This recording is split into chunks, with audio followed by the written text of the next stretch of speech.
Okay.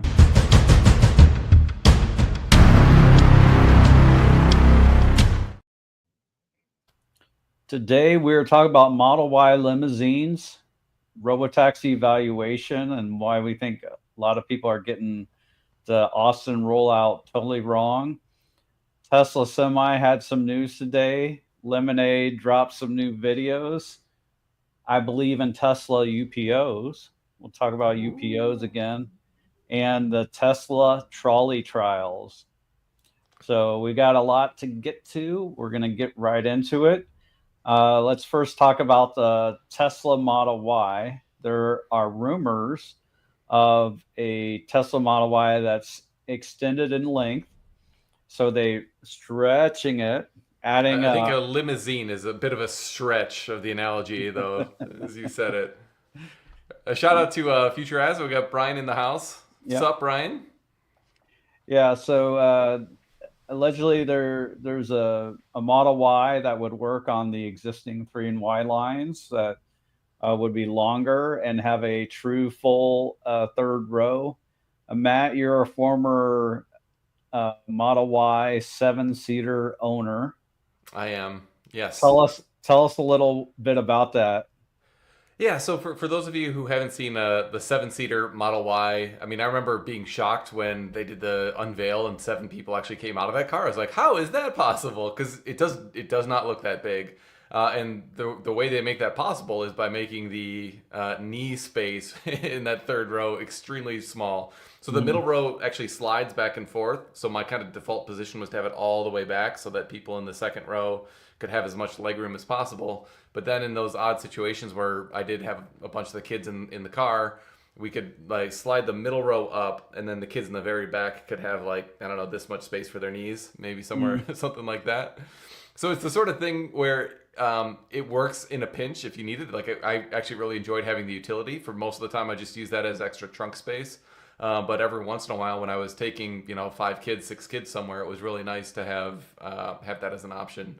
I did not fit back there at all. I'm about 5'11", and so like I had to actually kind of really contort my knees and body and like do this weird, kind of shifting thing to even physically fit back there. Yeah. But I actually went to my pickup of that Model Y with Chris, Dirty Tesla. He's a little bit shorter and he was able to fit there. And he's like, I'd be comfortable in like a 15, 20-minute car ride back here. So I think it's the sort of thing that reasonably worked when you needed to, but it's not the type of thing that you would want for larger people or even for kids on a regular basis, because you got to like move the whole row out and it's a bit of a pain.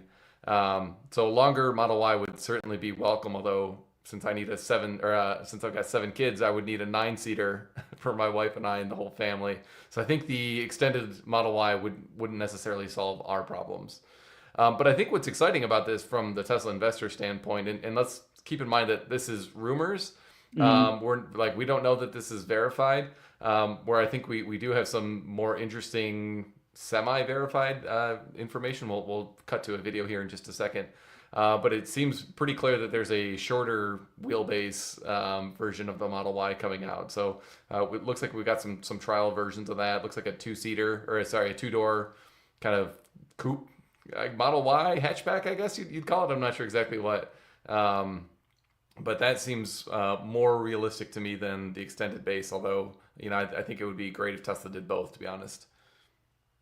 I don't know how much cargo room or total room there is like in a expedition or like a suburban.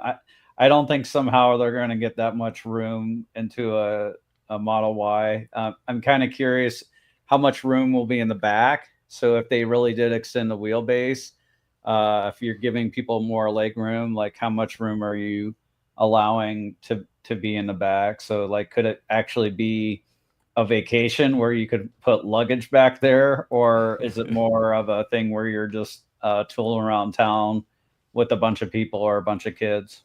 Yeah, and so we actually owned an Expedition up until about a year ago. That was our kind of family hauler until we even outgrew that. But there's actually 2 different variants of the Expedition. There's like the normal wheelbase one, and in that one, like you get the 3 seats of rows or the 3 rows of seats, and it's pretty comfortable.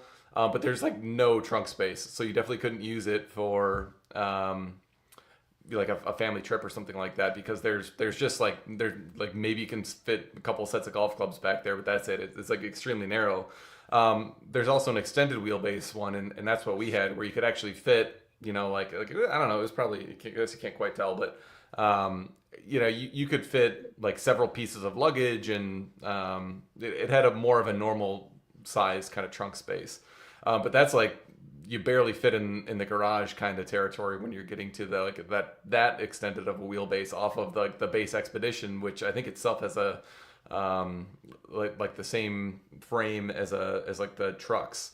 So yeah, for Tesla to go like full size SUV, I think is probably unlikely, and if they did, I suspect it'd be more like that like normal Expedition with a shallower trunk, not the extended wheelbase one like I had.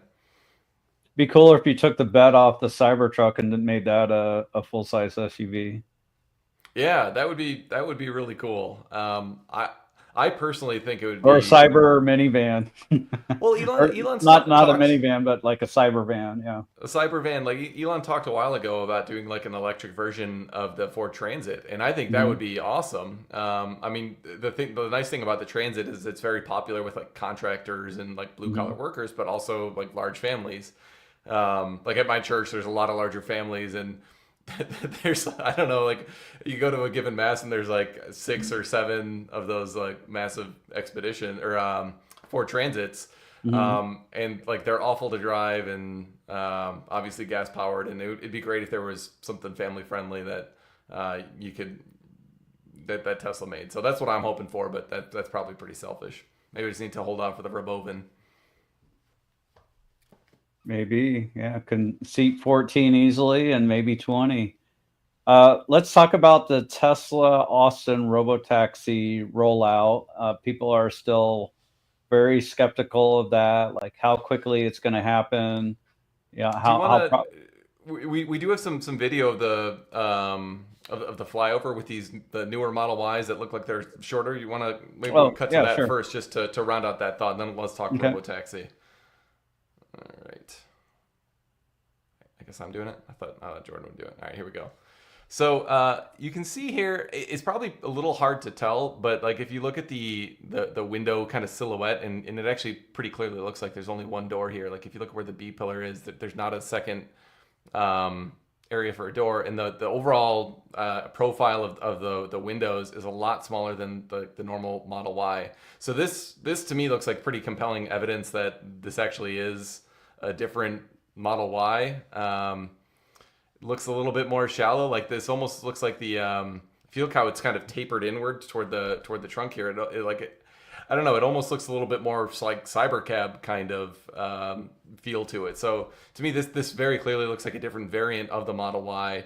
They were talking about launching these in the first half of 2025, and we are rapidly running out of time for that to happen. So this to me looks like pretty hard proof that we're getting at least a somewhat serious modification of the Model Y on the shorter end of the size spectrum. If not, maybe like possibly in addition to like the Mexico Model Y that was rumored with just cheaper materials. So after the Q1 call, I was a little bit worried that maybe there wouldn't be an actual new model. It would just be like different trims that are slightly cheaper. Pause it right there. Yeah, so definitely on the left side there, those do look materially shorter than the other Model Ys that are like to the left of those. If you back up a little bit, sorry to interrupt you, Matt.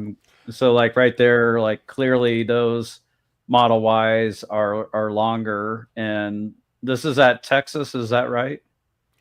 Or is this California?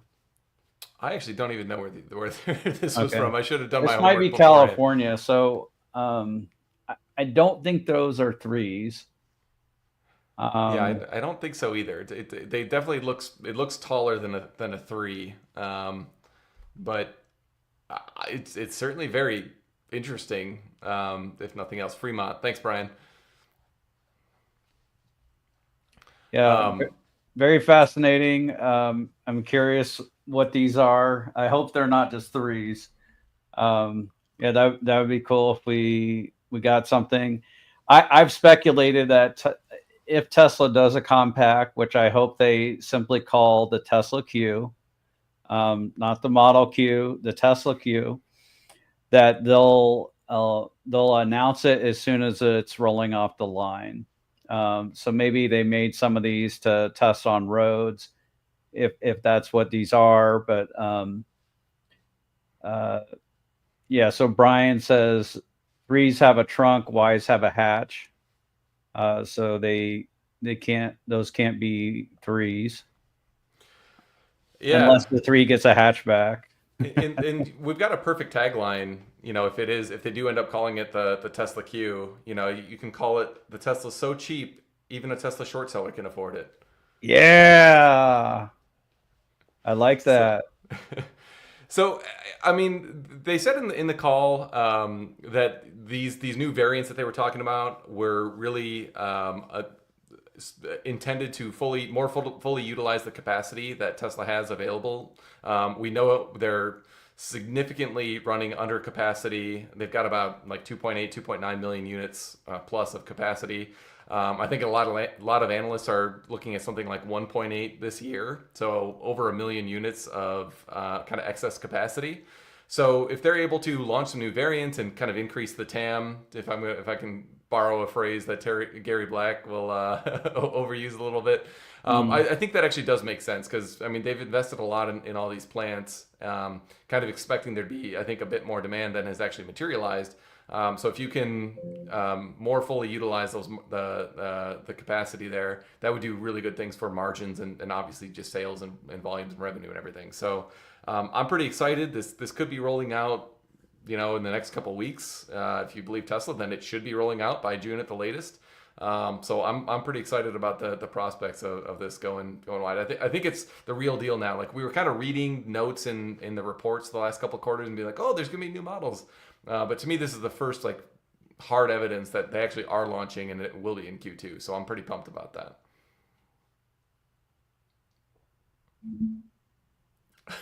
All right. That's a good way to wrap it up. All right. Yeah, LJ said Corolla Killer. I like that. I like that name. Okay, so getting back to the Robotech, that has me really excited, Matt. Had you not seen that one before? No, I hadn't. When did Wow. that come out? Was that this weekend or what? I saw it yesterday. So I don't know if it was posted on Sunday or something like that, but yeah, this is the real deal. I might have to make a trip out to Fremont so I can see those. All right. Or get my own drone pretty video or soon. something. All right. So, Robotaxi rollout in Austin. A lot of skeptics about it, skeptical about how fast it'll roll out. And I think the skepticism is around how good version 13 is or is not. I think that's the skepticism. So, what do you mean of by the that? three main critics, one doesn't own a Tesla. One, I think another one may not own a Tesla and is north of the border, and then another one owns Hardware 3. So these people aren't owners of Hardware 4. I'm not besmirching them, but it's our experience that potentially Hardware 4 disengagements may be far fewer per mile, or miles per intervention. Miles per intervention, much higher. Much higher than what the community tracker is suggesting. So between the two of us, we have one safety critical intervention in the last 4 months with Hardware 4, approaching probably 10,000 miles between the two of us. That's the first thing you need for Robotaxi is you need it not to get into accidents. You also need to have it not want to slam on the brakes. So it doesn't really do that anymore unless it has to. So our contention is we're closer to 10,000 miles hyper safety critical, true safety critical disengagement. And what we mean by that is where if you don't like slam on the brakes or take immediate action, the car is going to get in an accident. So what we're not talking about is where the car is doing something unsafe. So like, let's say it stops at a red light and then it decides to go at a red light. Like that's unsafe. We don't want it to happen. Tesla's And aware of illegal, it. obviously. What's Yeah. that? I said and illegal, Yeah, obviously. and So illegal. you don't want it to do that, like Yeah, clearly. But I think it's really important that we have very clear definitions of what we mean in our mind, and I think a yeah, lot of people don't necessarily think about it in the same way that you and I do. So let's maybe take a second to yeah. kind of give some examples. So I did share some examples recently of I had one day where my Model X ran 2 red lights, and I was like, oh my gosh, like that's like I went from like zero like serious issues to that. And I was like, and I called it not safety critical because with this particular red light, it was like at a very kind of weird spot where it was like a red light for parking lots to Mhm. like get out and turn left, and there was nobody coming the other way, and so there was a red like turn right green arrow that turned on, which kind of confused the car. But like there was literally nobody coming the other way, and so it was starting to go through. So had I not intervened, I would have, broken the law. But there Mhm. was zero chance of an accident in either one of Yeah, those. So, like, is that bad? Yes. Was that safety critical? No. Now, if it was the same situation and there was traffic coming, then you might want to call that safety critical. So, not that like this same situation, but in a different setting with a more traditional intersection, like running red lights. Your brain just says, "Oh, that's safety critical," but it really is context specific. yeah, And at least in my experience, it has never done so where there was like cross traffic coming or anything like that. yeah. So clearly it's not safe. So we agree with that. And I think in general, people when they're supervising FSD, you're being hypercritical. You're being the backseat driver. So you're aware of more what's going on. You're not having to like do like half of your brain on keeping your car perfectly positioned and doing your speed right and all that stuff. So you're paying attention to more and you can be hypercritical. Like the backseat driver is overly critical Yeah. Oh, and for sure. Yeah. they tend to be scared. So like half the time when my wife or I are driving, like the other person's like sleeping or just not paying attention. Yeah, and then if there's like a sudden jerk, that's all they Oh, notice, not everything else that you did. Like, what are you doing? Like, I feel like that's how we are as FSD supervisors yeah. sometime. I actually had a situation a couple days ago where, like, you remember how bad on like version 11 on hardware 3, like the steering wheel wiggle used to be Jitters. when Yeah. like it's not sure what to do, and so it would do that. I had that on my Model X the other day. Like, Well, there was like a very tight window where like the car either needed to wait for this car to pass or to take this left turn pretty aggressively, and it did the jitter. And I was like, "Oh no, I've never seen that on hardware 4." So that was a weird one. It actually ended up going for it. It wasn't safety critical. It shot the gap, but it was you could actually sense that did you goose indecision. it with the accelerator or no? I don't think I did. No, I No. let it do it. It was one of those where like it was probably a little rude, like the guy might have had to brake a little bit. Um, so there's been several situations like this. Like I did get honked at in a very similar situation where the car went and it probably shouldn't have, and it was not going to cause an accident, but it was like enough where it was rude, and somebody might have had to just like slightly tap the brake or just Mm. decelerate a little bit just to make sure that there's plenty of buffer to not have an accident. So some of that stuff could probably get slightly better, but Let me talk about some other unsafe things that Tesla definitely needs to fix, but I think they're aware of.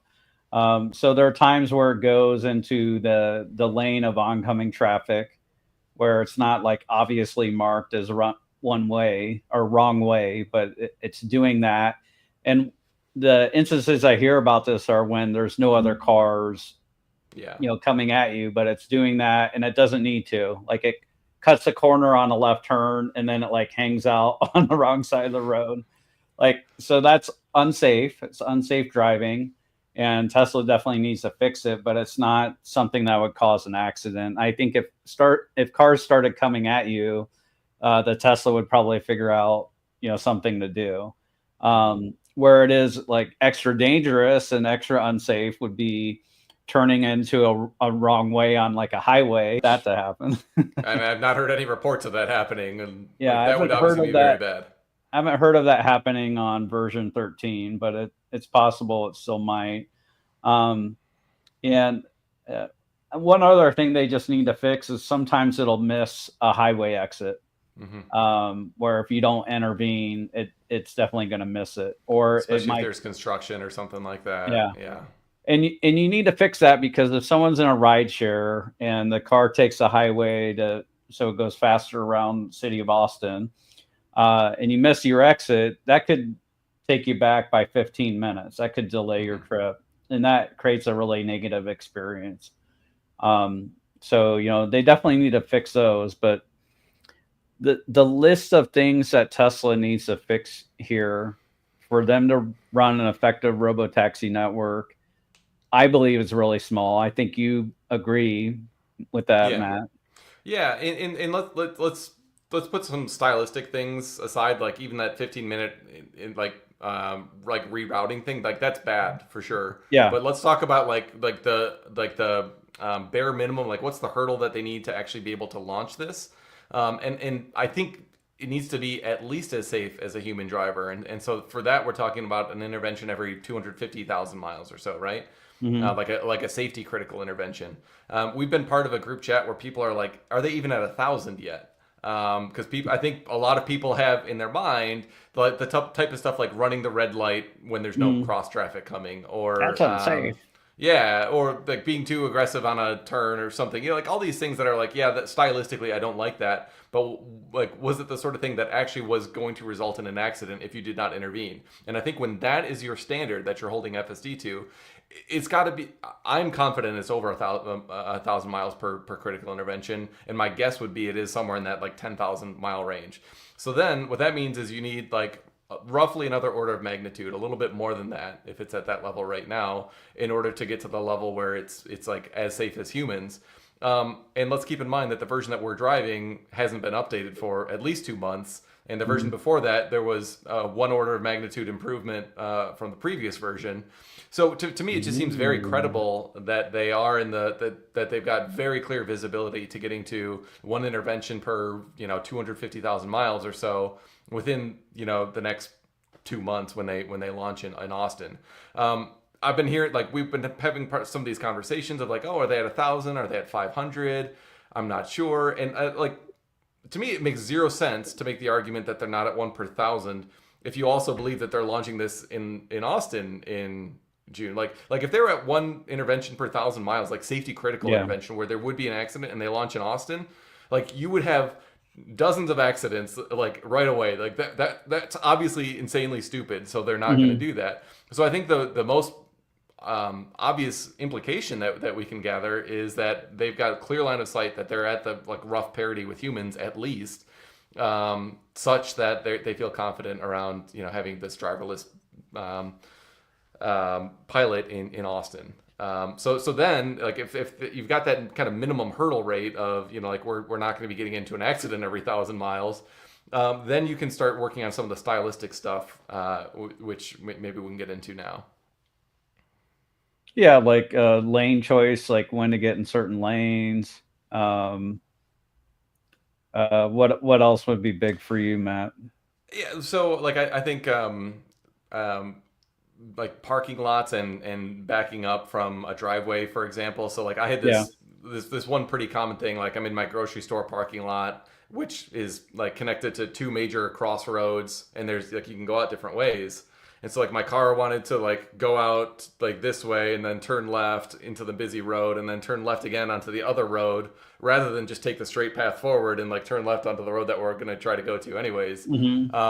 It's very similar situations. Like if you're arriving at some place, like there's an entrance right here, but it'll because the address is on this road, it'll Yeah. want to go to that road instead of just going to the parking lot like a human would. So some of that stuff, which is not that like it's not really that big of a deal. You could launch it while it still makes those types of mistakes. Yeah. You might get there an extra minute or two late and maybe have a slightly upset passenger, but like that's much less of a big deal than safety.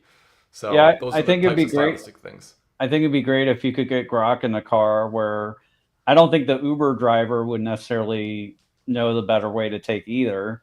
Mm-hmm. So like versus the Uber driver, maybe it's not worse, but if you could talk to Grok and say, hey, instead of going out this way, why don't you go out the other way, Yeah. out of this parking lot? And then Grok sends that to the internet. Um, the internet like checks the map and then beams back down and then goes a different way. So Yeah, I think you can address a lot of it that way, and hopefully that improves the kind of route making algorithm. But I mhm, like a simple fix in the short term would be just to have something very similar to what Uber has, where it's like you pick the exact pinpoint of where you want to be picked up and dropped off, and like maybe like once it starts routing, you like just the way that it gives us different routes. Maybe they could have mhm. a more I don't know, like a fuller Popular. version of that Yeah. where there's like, how do you want to get out of this particular parking lot? Or like if you go to like a shopping mall, not that anybody ever goes there anymore, but those are massive parking lots and it makes a huge difference like whether you get put on one side of the mall or the other because it can be like a 10-minute difference in walking depending on where you're trying to go. So like where's the actual pinpoint of where you want to be dropped off? That seems Mhm. like a very simple UI for them to just roll into the app where you kind of make those types of changes and we haven't seen like how this app is actually going to work, so maybe they've already solved a lot of this stuff and we'll see it and we'll be like, oh yeah, of course that's how they'll do it. I think Tesla's they've had a lot of time to think through all this stuff, and so I suspect it's going to be fairly refined, but I do suspect there will also be a fair amount of things that are be like, oh yeah, room for improvement here, and need to fix this one particular issue, and that's why I think they're rolling it out in such a small geography to start. We got a good question here. I think this is a somewhat of a false question, but if Waymos would run red lights, would they not be allowed to operate? So They why? would not be allowed to operate. Yeah. So I think Waymos have broken traffic laws before, and I don't think they sideline Waymos permanently. I think they may have warned them or something like that. Now, if you're running into people like Cruz, then I think they ended up sidelining Cruz. So I think it's more around safety than legality of obeying all the traffic laws. All right, so I think we've hit this pretty hard, Matt. Um, but I do want to just talk a brief moment about Robotaxi valuation. I think we'll be doing a follow up video about this. Um, but I want to reiterate because I think not everyone knows this. A majority of the rides for rideshare are for working class people who don't have enough cars and they're commuting to and from work. They don't have enough cars in their family. These people are making like at most 15 to 20 bucks an hour, probably closer to 15 or less. And what's sad about this is often like their ride is going to cost close to 15 bucks. Um, or like both the rides combined. So they're giving up at least an hour of their pay just to get to and from work, which is sad. Um, so this is most of the rides for Uber and Lyft. I drove it. I drove Uber and Lyft. I did it with my Cybertruck. I did it with my Model Y. I've talked to other people who have Teslas who do Uber and Lyft, and they agree. Most of the rides are for people commuting to and from work. And what they're paying is $2 or more per mile. I believe Tesla will charge $2 or less per mile and allow these people to save money. And that's where you're going to get your initial clientele for this. So, often it's much more per mile than $2 a mile. Mm-hmm. Yeah, and so let me try to underscore why it's so important to talk about this as the market, and that is because I think a lot of us who are fortunate to be in the positions that we are, we might use Uber on our vacations or when we're traveling for work or something like that, and it's like yeah, like sure I pay $2 a mile, but I do it a dozen times a year. It's not that big of a deal.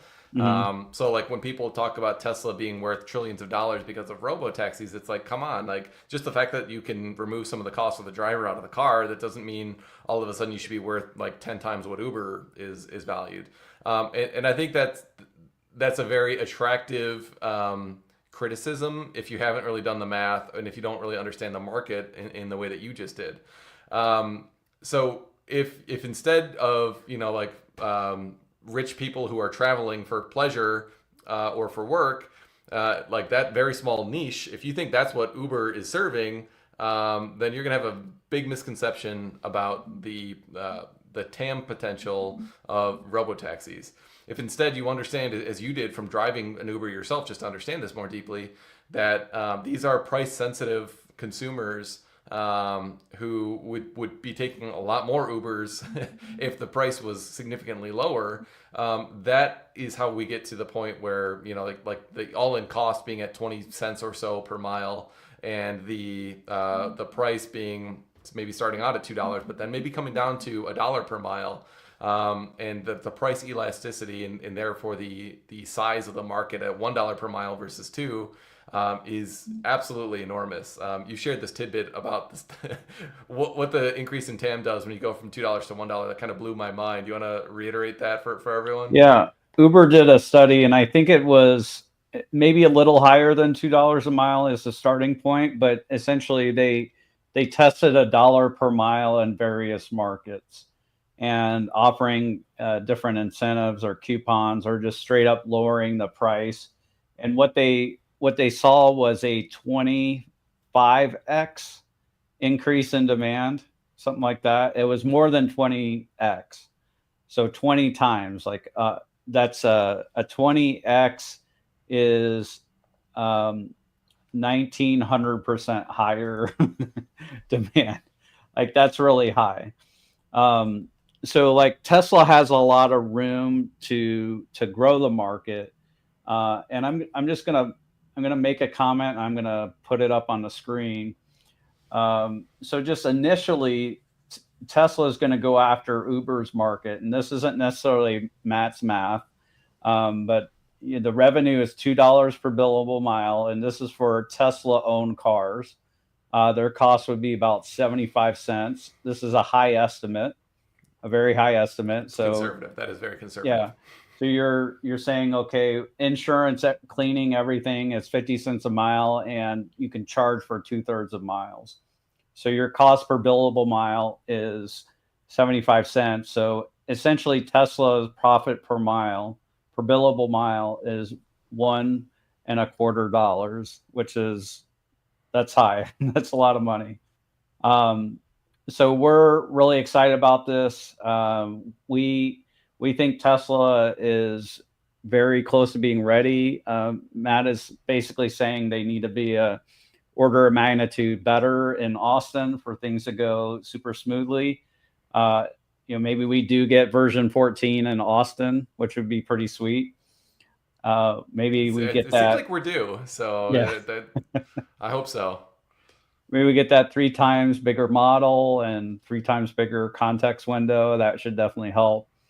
Um, so that was just grinding my gears a little bit this week, and I want to talk about it. So next, let's talk about Tesla Semi. All right. And yeah, so Dan Priestley came out, and I'm going a little bit off of memory here. Um, so 2026 is the commercial launch.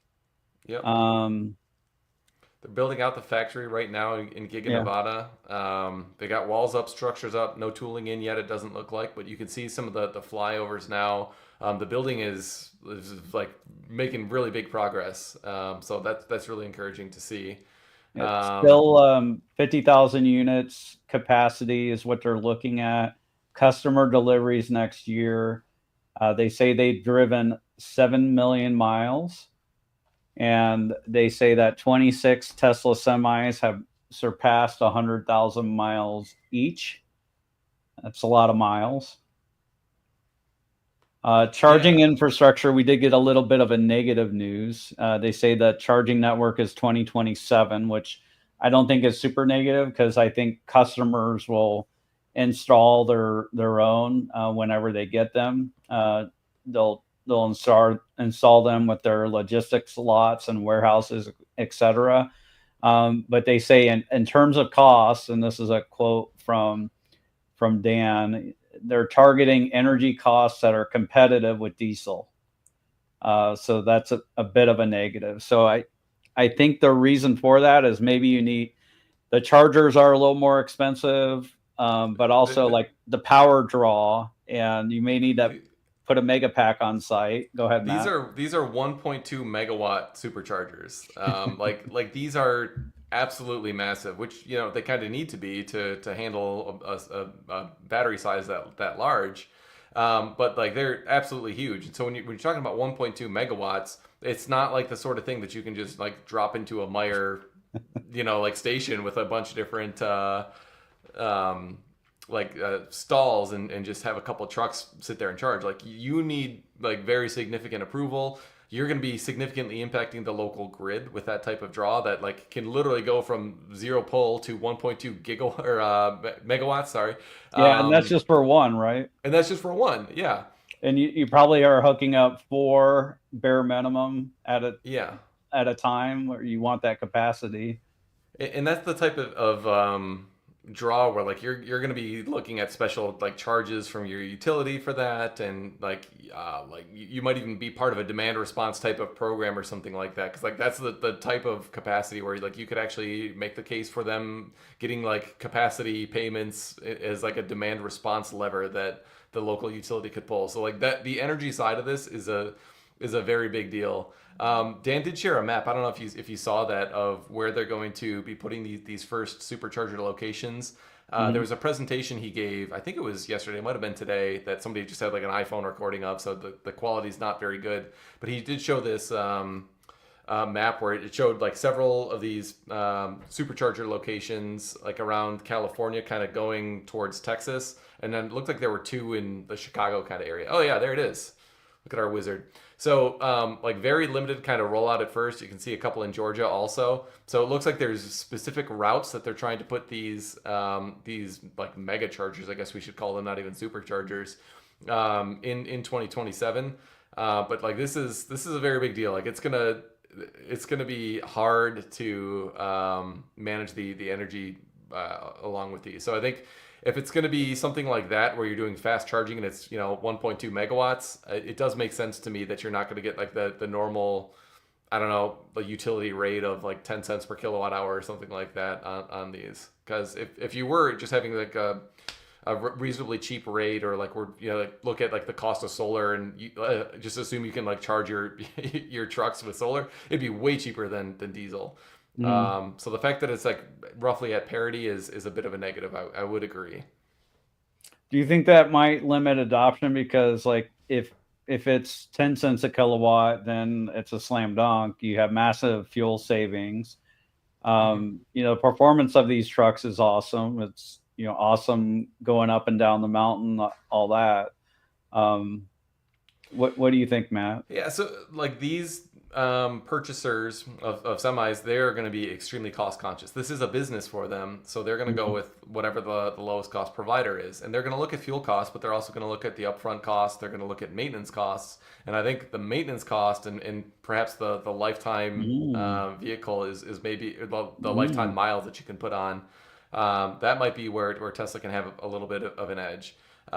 So like maintenance is a very big savings. Like to me, that's the most clear competitive advantage that Tesla's going to have. Obviously, no like transmission issues, no oil changes, none of the other kind of engine care that would go into it. So that to me is where they might have an advantage. But that might be rounding error to the fuel costs. I don't know. Like if the electricity costs end up being like 10% higher than diesel, then maybe that makes the business case not so clear cut. Yeah. That said, Dan Priestley and the Tesla Semi team, they know this math a lot better than we can know by speculating, and the fact that they're kind of going all out to build 50,000 units of capacity, to me that's like all we really need to know. That's a lot of revenue potential that Tesla's looking at that kind of price point of. What do you think these go for? 200,000, somewhere in that neighborhood? Well, that's where they were priced before. I think it's like 180, 200,000. We're not sure where the price ends up, but um, Yeah, so that's yeah, $10 billion of revenue, or maybe a little bit higher if it's at 250. But yeah, yeah, at 200,000, that's $10 billion of revenue if the capacity is fully utilized. And if it's at 25% margins, then that's 2.5 billion of pre-tax profit. So that's yeah. I think Also, this is like bare minimum, if you put autopilot on these trucks where they stay in their lane in the highway and are super safe on the highway, you have these highways where it's very windy. That can be a little dangerous. Drivers get tired. They get sleepy. They work long hours. Some of them get bored and then they get on their phones and watch videos they shouldn't be watching and things like that. So I like, suspect that's not very widespread watching videos, at least, but we've all had that experience of yeah, like you're driving along and then the semi like starts swerving into your lane and it's like like that's an absolute panic moment. yeah. So from a safety standpoint, I think it would be a really big deal. Also, just I think it'd make it easier on the drivers. Uh, Maybe you just let them do a little autopilot on the long stretches of road, but you let them drive on the more interesting stuff, just so they don't feel threatened. You give them the nice little toy, and they're still needed when they need to change things or whatever. Well, I mean, I think that's the most value that you'd be delivering too. Is like a lot of the work that the semi driver is doing is like like attaching um, the cargo load. I'm showing my ignorance here of how this actually works, but then like getting to the destination and like delivering it, like backing in, doing like the tight turns and like how you handle those.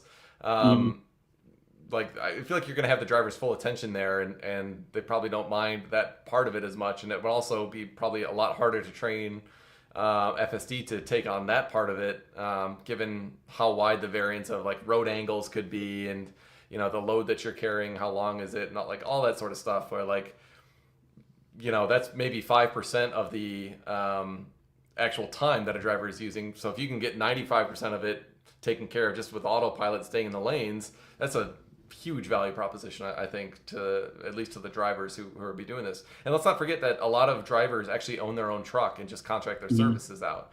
So maybe the actual vehicle performance and comfort and all these types of things, which maybe don't make their way into the cost equation, if it's a good enough kind of comfort and I Mhm. don't know driving satisfaction equation, then a lot of the independent contractors who buy their own vehicles could well opt to Tesla Semi. So I think they're going to get up to full capacity on this. I think this product's going to do really well, and it wouldn't surprise me if they do ramp up production over time once they figure out some of the charging infrastructure and other kind of bottlenecks that are a problem right now.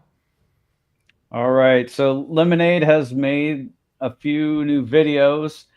They do business a little different. We're an investor in Lemonade, own a little under 1% of the company, and they're just they they're very quick. They try to delight the customer. So let's just play the first video, and then we'll talk about that one. Then we'll hit the next ones. These are pretty short, 30 minutes, 30-second spots. Order received. That oh-so special sweater is on a miraculous journey across the country to where it belongs. With you. Nothing will stop it. Not terrible weather, nor the perils of bureaucracy.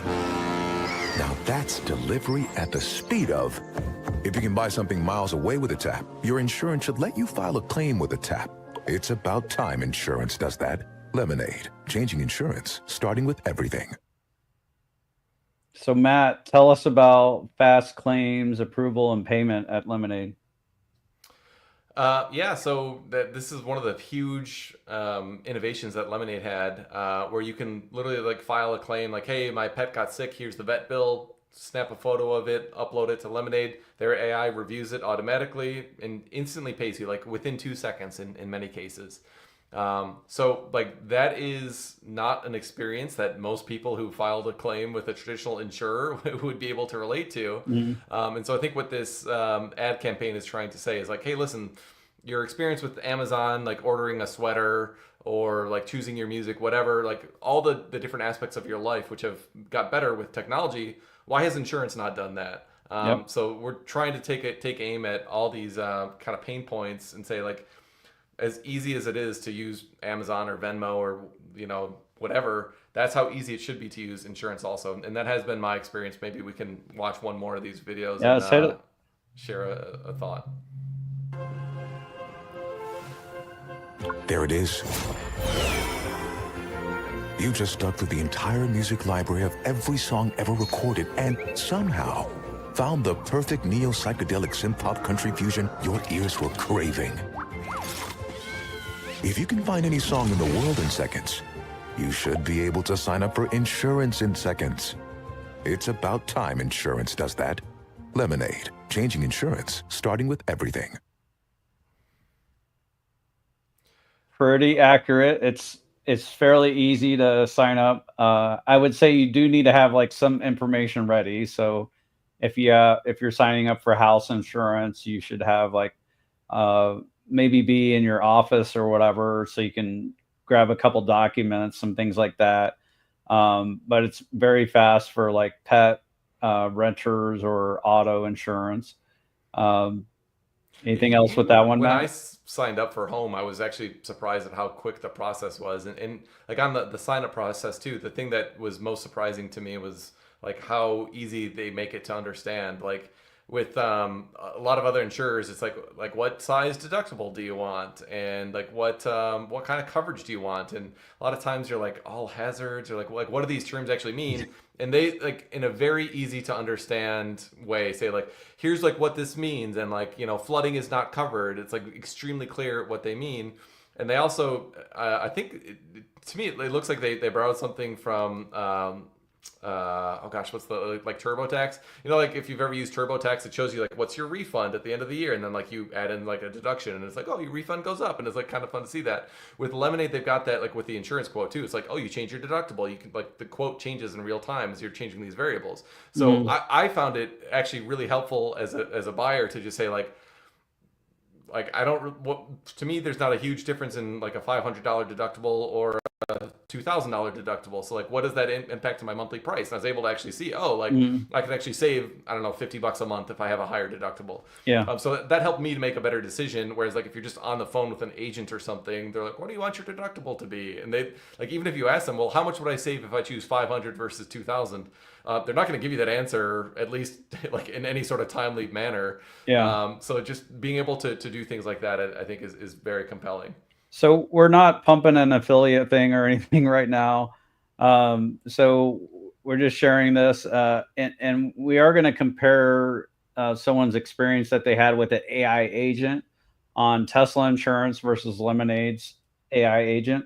But first, let's roll the third one and get Matt's quick take on that. It's on. Your money is now changing hands without actually ever having to change hands.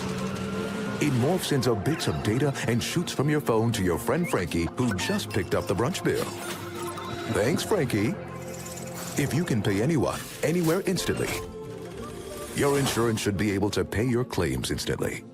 It's about time insurance does that. Lemonade, changing insurance, starting with everything. So we already spoke a little bit about that, but one comment Lemonade had about this was there's some insurance companies where they wait till next week or wait till the banks are open to pay their clients, or they just like wait a week so they can hang on to your money and make a little extra interest money off your money, which is just kind of nutty. What Lemonade does is they just pay you right away. So they have their own account that's handy and their digital payments, and they just pay right away, even if it's like Saturday at 3 a.m. when you submit the claim. Let me share a little anecdote that I think gets to the heart of what these commercials are trying to share. So I have insurance with AAA through my car insurance, and then I had Lemonade for my home insurance. So I had a pretty typical experience for consumers where my credit card on file expired. Lemonade let me know ahead of time, like, hey, your card shows us like, and this was just like a simple notification on my app. Just Mhm. said like, hey, we noticed that your credit card is expiring next month. Do you want to update that now? It's like, oh yeah, sure. And so it was, and it just like guided me through the process. I was literally done in like 20 seconds, like super Mhm. easy. I was like, oh, that's like awesome. Like that is how the experience should be for that like very common situation.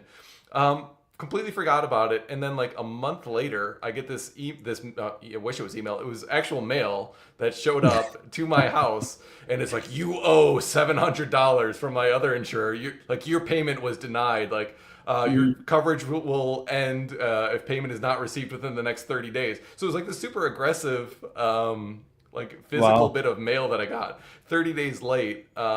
When like the Lemonade experience was like, obviously that's how the experience should be, like a preemptive notice to say, hey, your card on file is expiring, let me help you like through the process of updating it, and then you're just done. So much better for Lemonade because that interaction cost them nothing. They didn't have to like like put a stamp on a letter and print it out and send it to me, and they got their payment faster. So it's like a better user experience. It's a better experience for Lemonade. And so it's just the contrast from a customer perspective is very, very real. And I also want to share the AI agents kind of where they're at. So we had a rebellionaire creator, Arthur from X. He called in to Tesla Insurance. He wanted to drop one of the cars from his insurance, and I think for some reason they got disconnected. He called back. It gave a really great summary of the first call, and then it talked him through how to make the changes on the app so he could drop the car from his insurance. So basically, it told him how to do it. It was up to him to do it. Whereas Lemonade, if you want to change your policy, the AI agent is connected to their tools. It's connected to their system and can make the actual changes for you. So, like if you get a new pet, it'll recognize the name of the existing pet on your policy. Hopefully, the other one didn't die yet. And it'll congratulate you on your new pet. It'll give you a quote based off the age of the pet and the breed. And it'll ask you if you accept that quote. And then if you do, it'll say, do you want to use the same payment on file? And you say yes, and it'll just make the changes, and it'll email you a summary of the policy. And so, like, if something goes wrong, they can do takesies, backsies, and everything will be fine. But it's just removes a tremendous amount of friction just to do it all for the customer. Yeah, and like I want to point out how much harder it is to do it that way because you have to use a deterministic AI model. You can't just use a probability based one, Mhm. like OpenAI and like all these other LLMs, which are basically just trying to guess at what you want. You can get those to be very good, but you can't really get them to be kind of foolproof. So what Lemonade has done is in-house developed a deterministic AI model where every time it encounters this type of situation, it will handle it that way. Now, what I think they've done really well is they're actually like integrating with like some of the GPTs and like there was a video they released with OpenAI showing Mhm. a voice mode for their Maya agent, which would actually kind of allow you to work through that process. So like they've taken the best of like the probabilistic LLMs and fuse that with like the backbone architecture that they built in house, which is inherently deterministic in terms of like the steps that it goes through to make sure that it's actually doing everything correctly. And like, especially in an industry as regulated as insurance, you don't want it to just like, I don't know, make up some insurance quote that makes no sense, or like, tell you some piece of information that's just like flat out not accurate. I think what they've done is extremely impressive, and the pace of improvement here, the pace of innovation has Yeah. been really staggering to watch.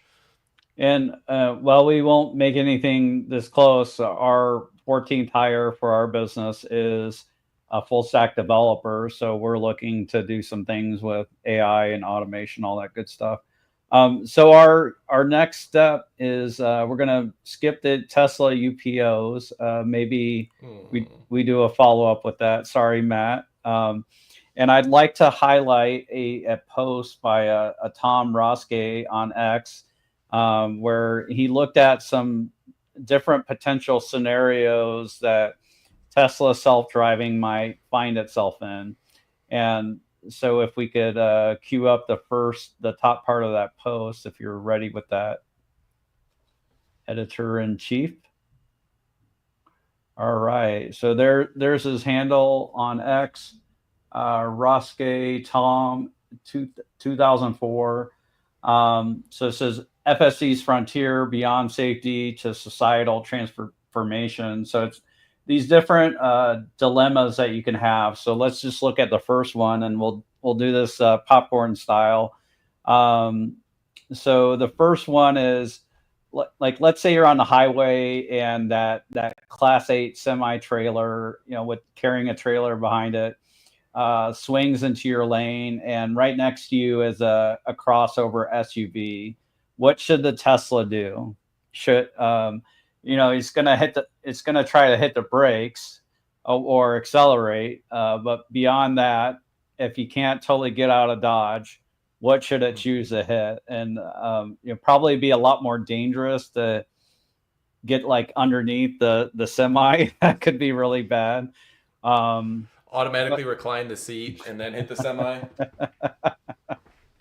That'd be pretty dope down the road. They figure out how to do that. Yeah, and like, let's say the SUV that you might be smacking to on the left side or whatever, you might be running them off the road. So what should the Tesla do? Should it I guess here's a question for you, Matt. Like, should it minimize the chance of injury? Should it minimize the total insurance cost, including hospital stay, maybe? No, definitely don't do that. we do want to minimize the loss of life. Like, that would be the first one. Yeah, I think what we're getting at here is, like, we've got several trolley type of situations that Tesla is going to have to be like figuring out in real time. Like, maybe a less obvious one would be like nobody wants to run over a squirrel, right? So let's say like you got a squirrel coming, but like, how much do you not want to run over a squirrel? Do you want to like swerve and risk that there's a chance that like you scrape your car or something like that, and like you've got some property damage that way? Or if the car can tell someone's tailgating you, does it aggressively hit the brakes to avoid hitting the squirrel or not? Yeah. And like, is there different behavior for a dog versus a squirrel? Yeah. I think there should be, but I don't know how far down the rabbit hole you like.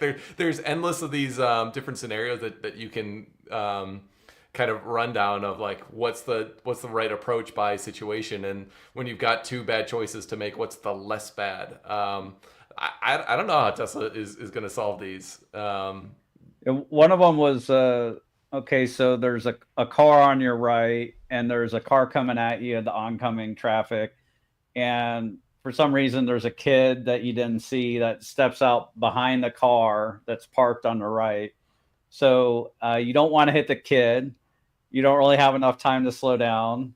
You definitely don't want to swerve into oncoming traffic. So you're probably going to want to purposely run into the other car to help you slow down. But that's, where the car would be choosing to get into an accident to avoid hitting the kid.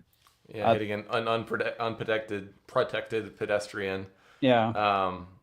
Yeah, it is kind of tricky, because like there's the car, like what we know right now in this stage of development is like the car is very much trained not to get into an accident. Yeah. But if you know you're going to be in an accident, like, how do you prioritize how to handle the accident? Like, what's the 0.5 seconds worth of decisions that the car is going to make if it knows that, like, you got no good options? What do you do?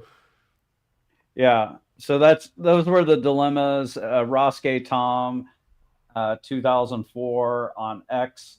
I thought it was a thoughtful post. I did help him develop the post a little bit as far as giving him some feedback. Thought that was interesting. There was someone that said, I would always hit the dog. Ooh. What if it's your neighbor's always hit dog? The squirrel.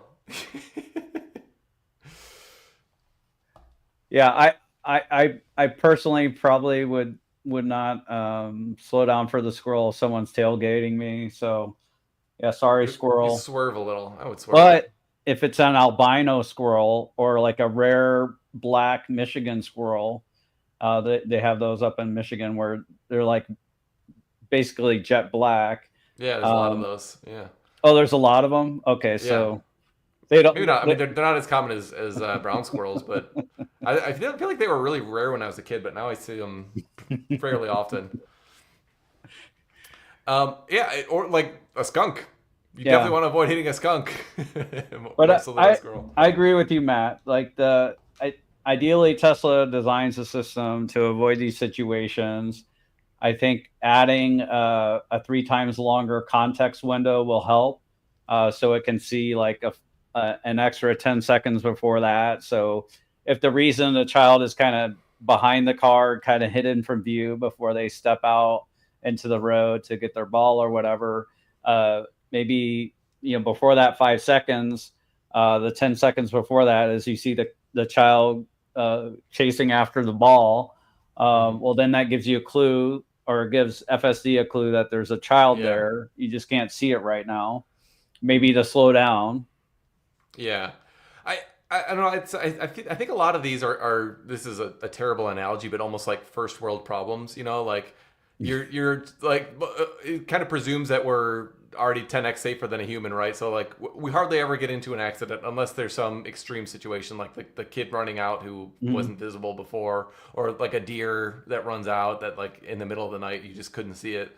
So like what do you do in those situations? Like I feel like that is not going to be a priority for Tesla, that type of like moralizing training that they would have to do. I mean, moralizing is not the right word, but like the training on these complicated trolley scenario type of questions. Like that's going to be a nice problem for them to work on in like 2027, 2028, maybe, I think. And maybe there's some kind of basic ones. It seems like they've already prioritized some basic ones. Like you can see it in the behavior right now. If there's an unprotected pedestrian or like a bicyclist or something like that, it is definitely much more cautious, just as you and I are, around those than like somebody in a car, for example. So I think that's... Here was one more trolley problem. And so dog mode, I don't think you get the option. So if your battery drops to 19% and you have dog mode on, the Tesla turns it off. And that's not good, like going into summer. And I think maybe there's a warning if the car is like below 30%. It may warn you of that when you turn on dog mode, but I'd hate for some scenario where somehow people didn't know and it turns off dog mode. So I think that would be a good option where the Tesla could purposely allow dog mode to take the battery lower than 19%. Well, I think Elon had some post about this recently where like it could sense with like the way the airflow was or something like that, if there were like children or someone breathing in the car, and it would like change the behavior based on what it was detecting, which I didn't fully understand the logic of like what sensors it was using to determine that. But to me, it seems like they're already thinking of some of these edge cases a little bit. Because there might be an alert on your phone when it turns off, the AC and dog mode is on. They could also vent the windows or circulate the air instead of if for some reason they turn off the AC. So yeah, these will be things they can address. So anyways, we're really impressed again with the hardware for Tesla's self-driving. We're excited for Austin. We talked about the Model Y, the stretch limo Model Y, but we also talked about these pictures we've seen of some kind of shorter hatchback that are at Fremont. Not sure what that is. They look a little taller, so maybe it's kind of tall like a Model Y. Showed the Lemonade ads. We talked a little bit about the Austin rollout and some dilemmas for Tesla self-driving. I think we'll wrap it up there. He's Matt Smith. I'm Bradford Ferguson. We're rebellionaire.com. If you're all in Tesla or have a concentrated position, in Tesla, we can help you with that, adding cover calls, trimming and adding. So trying to take advantage of the ups and downs in the market when we hit these peaks in sentiment or valleys and strong fear. We want to take advantage of those things. So those are a couple of things we do at Rebellionaire. There's a few more. And with that, I'm going to say bye for now.